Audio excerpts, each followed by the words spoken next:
Hello artists, it's Mrs. Warfel, and this week, in order to celebrate Great Hearts Day, our beautiful day of friendship and an opportunity to express how much we care about others, I thought I would teach you how to make a card that you can mail or gift to somebody who's in your life that you consider a friend, or somebody maybe that you want to become friends with, or family members that deserve to know how much you love and appreciate them. So I am folding my regular copy paper in half and then half again. This week, because I'm working in colored pencil, knowing that these are very tiny tips, I match my paper to the size of the tool, so small paper, small tool. And the other thing about this project that I'm giving you this week is it's a great opportunity to experiment with color and blending of colors. So your colored pencils are the perfect tool for that. Pick a color that's a medium value, meaning that it is somewhere halfway between light and dark. So you can see this is the lightest, this is the darkest tool I have. So one of these might be a good choice for the middle. You can experiment with color combinations. So you could say you want to use only cool colors, or maybe you want to use only warm colors, or all the colors you have. All right, draw yourself a heart and do not worry about it being perfect. Do not need it to be perfect. If it's a little asymmetrical, that's going to add to the charm of your piece. So making a heart is bounce up and down, bounce up and down. One thing that makes a heart more perfect is to have the center dip and the bottom point be in alignment with each other. So here I'll do another one quickly to show you that. So there's a quick fold. Looks like I'm going to make a bunch of these today. I have lots of people that I want to show my friendship with, or to.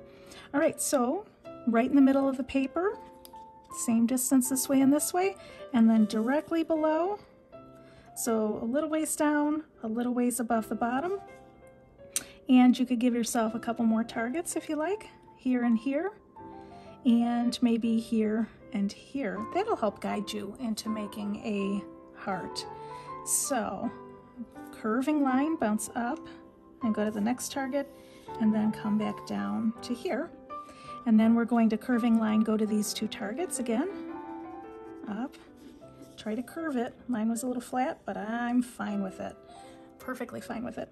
All right, let's add some more dots to break up the space. So let's put one here, one here, one here. Let's do another one halfway between this and this, but on the edge, here and here, and another one here and here. And now let's connect these dots. So we're going to go here to here, to here, to here, to here, to here, here. Make all the dots touch each other. Did I say I had a dot here and here? Yep.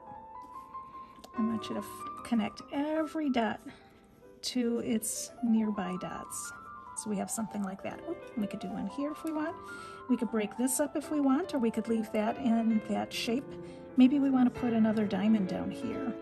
This would be a nice place. If you end up with one of these little sort of squarish diamond shapes, you could do a decoration in there, maybe a little flower or something. All right, so let's go ahead and start to paint this in.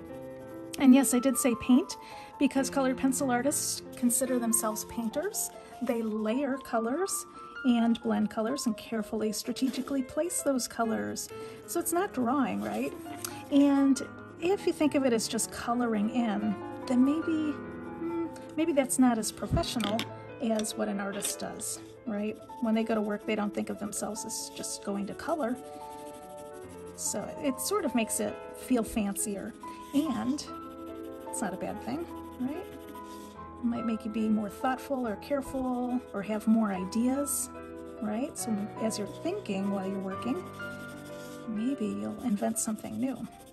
All right, so feel free to turn your piece as you're working, like I am, to make it more convenient for yourself. All right, I'm swapping out colors as I go and layering them. So here's my next color. And what I'd like you to do is just work your way through the heart and add layers. Now notice I'm not stressing about slightly going over the edge, because that's just going to add some more blending into the next spot. Maybe I'll just carry this guy over. I don't really want the same color overall in one triangle as in the next triangle, but that's not going to happen because I'm switching, right? Because I'm layering. So I'm creating a whole new color. Even though this was in here, now it's becoming something new. There we go. And you can do this with crayon. You can do this with oil pastel. You can do this with watercolor paints if you're using watercolor paper. So I hope you enjoy this. I'm going to do a couple of these today, and I'll put at least one of them up at the end of the video. I hope you have a beautiful Great Hearts Day. Be a friend, think about friendship, and reach out to others. Become a friend to somebody new, and maybe write a beautiful poem or message on the inside of your card before you give it away. All right, artists, I'll see you next week. Be well. Bye.